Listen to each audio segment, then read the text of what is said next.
Jadi waktu lagi scrolling sosial media, gue menemukan sebuah postingan yang bikin mikir ini ya. Ini penampakan area sawah atau sebelumnya sawah ini di Cilacap.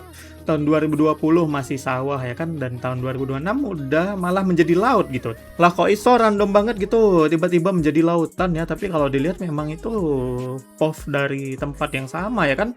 Bangunan di tempat jauh itu masih kelihatan sama gitu bentuknya. Tapi kok bisa gitu tiba-tiba menjadi laut?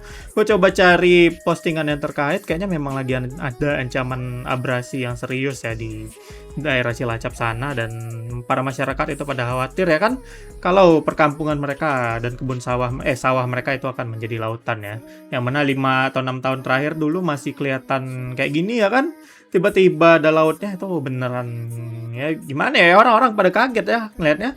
Ada juga yang menjelaskan kalau sebenarnya ini juga lebih cocoknya disebut transgresi ya. Permukaan tanah turun karena air tanahnya itu disedot tanpa kita sadari ya kan, dan air laut yang justru makin naik yang membuatnya menjadi tenggelam ya. Tapi serius deh, 5 atau 6 tahun loh jangka yang diperlukan ya kan untuk mengubah sawah menjadi laut.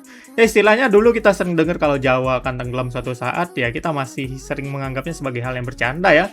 Tapi ketika melihat ini di hadapan mata gitu, udah terjadi ya kan, beneran tenggelam jadi laut ya. Kita beneran mikir lagi dibikin, nah ini beneran tenggelam ini Jawa OTW kayaknya enggak? Ya orang yang kaya enak, mereka bisa tinggal kabur ya kan, atau beli tanah di daerah lain atau di pulau lain. Sementara yang rakyat-rakyat jelata ini yang bakalan pusing ya ke depannya. Gimana pandangan kalian lihat ini? Lagian itu ada solusinya nggak sih? Atau itu sesuatu yang nggak dapat dihindarkan? Gimana dengan mangrove menurut kalian?